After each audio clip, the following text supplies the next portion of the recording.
Pleasure to meet you, Richard, obviously, and it's really great that I could be here to talk. It's been a great buzz outside in Kirkcudbright. First time I've been here, actually, so I'm learning new things being here as well.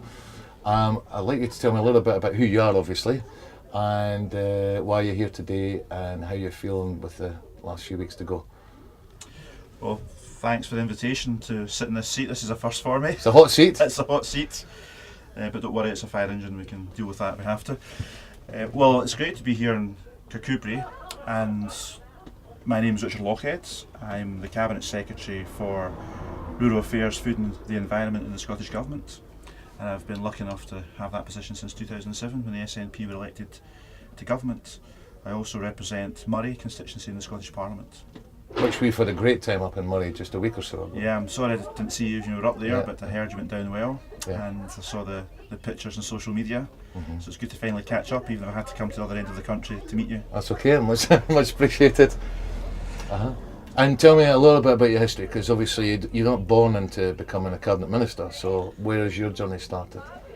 And where are you from originally? What was your background? So I was raised south side of Glasgow, Oh in yeah. a place called Clarkson, And at the local high school, when I was about 15, give or take, I had discussions in the common room with my mates, and we decided we all supported independence for Scotland, which wasn't that sexy back then. yes. And then we joined the SNP and got active in the local SNP branch, and here we are, 30 years later, and within a matter of days we're going to have a referendum on Scottish independence. I've been campaigning for that for quite a long time, It's a long time, yes, of course. and it's amazing to think back how there wasn't that many of us back in the mid-80s when I joined up and started campaigning, but today, I'm in government, my party's in government, and there's just literally tens of thousands of people across Scotland campaigning for independence, including folk like yourself with this fantastic idea. The grassroots campaign is totally amazing. I'm humbled by the people I meet in the villages and towns I visit, whether it's my own constituency or across Scotland or down here in Dumfries and Galloway. People who are just becoming active and engaged for the first time, so it's amazing. Yeah. And people are really, really excited, and the country's got such a fantastic buzz about it. And you were saying about you're humbled about what's going on in terms of active level, and we realise obviously a lot of them are not just in the SNP; they come from a range of backgrounds. Was that predictable, or was that come as a surprise? It's been way beyond my expectations in terms of the number of people getting involved from all different walks of life. When I go out canvassing in Elgin and I see about 12 canvassers there, and there's people from Labour backgrounds, there's people from no background, there's people who've never done anything like that before in their lives, there's social workers, there's teachers, there's business people. It's just amazing, and that's what's just left me completely gobsmacked in this campaign is these people. And clearly independence is such a huge idea for Scotland, and the fact that people now think this is so important, they want to play a role, Yes. and they're getting out knocking doors or leafleting or doing street work, whatever it is. It's just totally amazing. And there's a sense of all this being surreal, of course, because we've been campaigning for something for 30 years, and there's people, of course, who've been campaigning for a lot longer than that. And there's people who's no longer with us who were campaigning for it when they were alive. But to think it's just a matter of weeks away, that's what's surreal. Yeah, You're absolutely. so busy with the campaign, you're so busy doing your stuff, that you just can't quite believe it's so close. And I want to go back to you're 15 years old when you first decided, and you're in a common room. Do you come from a political family? No, I don't come from a political family. I'm not even sure people in my family voted. And I guess I always took an interest in current affairs and Scottish history in Scotland.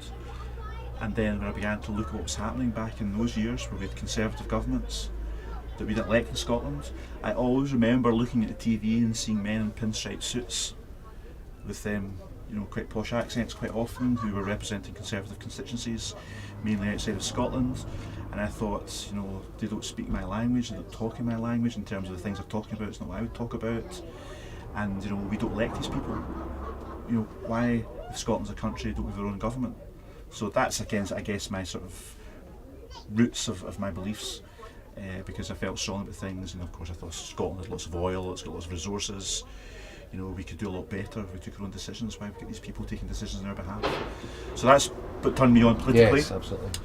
And of course, the more I've learnt over the years, speaking to people and working with communities, the more I become convinced, Scotland's got potential to be a great country. And for a lot of people just now, I've been speaking, for example, in Comrie a couple of nights ago to a room of about 50 people after a film called Scotland Yet. I don't know if you've seen it yet, but it's an excellent film with Rough Justice, and they're looking at the case for independence. And I asked in the audience, is there any undecided here or no? And it was very difficult for people to actually admit it. And what I saw in the face of one or two people in particular was vexed pain. What do you think is what is the challenges that they're going through? Do you think? I mean, I'm obviously pro-independent. You are as well. It's an emotional journey. What do you think is making them feel so troubled by that journey to independence? I think there's a lot of people out there who, in their hearts, think Scotland should run its own affairs and be an independent country, just like other countries like Denmark or Norway or whatever. But clearly, there's big issues out there which are being debated, and there's the No campaigns, messages about pensions and jobs, and the roof might fall in Scotland if we go through this big radical change. So quite clearly people are weighing all that up. My heart tells me this, but I'm hearing all those messages about real issues of things that might go wrong. And clearly a lot of people are not taking that attitude. They're thinking, things can go right, it'd be better, and they're voting yes. So the undecideds, I think, are moving towards yes in my experience, because what I've really noticed is if you speak to no voters, they're quite relaxed about a yes vote. It's not the end of the world if someone votes yes, whereas yes voters are much more committed and determined to yes. And that means that the undecideds and even the no's in some cases are moving towards yes, and are a bit more relaxed about a yes vote, because clearly part of them is pulling at them thinking, really, Scotland probably should run its own affairs and be independent. Okay, so they just need some reassurance. Yeah, so at this stage we're 3 weeks left, almost, a little bit more in fact. So that reassurance, so it's reassurance, confidence. How else would you describe where people are at now? Well, I want people not to believe the scaremongering, but to believe in themselves. Right. Don't believe the scaremongering, believe in yourselves. Trust your own judgment. And think, we don't want our neighbours next door to us in our street taking all our decisions for us. We think we're probably better taking our own decisions, and that's the way I look at it for Scotland. Surely, we would always have our own interests at heart in this country, and as a minister, clearly I have to deal with the UK government all the time, and for understandable reasons. Often, the ministers I deal with from Whitehall and the UK government have got different priorities, because they're in Whitehall, they're looking at the whole of the UK, and some of the issues up there in Scotland are not quite as important as other issues facing the UK from their perspective, or from the London perspective.